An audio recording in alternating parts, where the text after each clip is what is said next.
আসসালামু আলাইকুম। আজকে আমি আছি পায়রা সেতুর উপর, যেটার দৈর্ঘ্য ১৪৭০ মিটার এবং ৪৮২০ ফুট।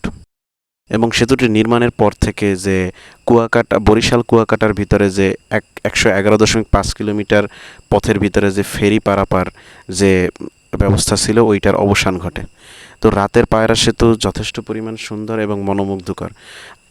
এবং পাশে আছে হচ্ছে আমাদের লেবুখালী ক্যান্টনমেন্ট বলেন, ২৪-এর পর এখন লেবুখালী ক্যান্টনমেন্ট বলে, বরিশাল ক্যান্টনমেন্ট বলে। পরিবেশটা যথেষ্ট সুন্দর। এখানে আসলে আপনি রাতের ভিউটা যথেষ্ট সুন্দর পাবেন এবং বাতাসের যে প্রভাবটা যথেষ্ট পরিমাণ ভালো এবং শীতল করা বাতাস, যে কারণে আমি এবং আমার বন্ধুবান্ধব প্রায় দেখা গেছে রাস্তার আশেপাশের যে হাইওয়ের পাশে যে বন্ধুবান্ধবগুলো আছে, প্রায় দেখা যায় ওরা রাতে আড্ডা দেয় এখানে।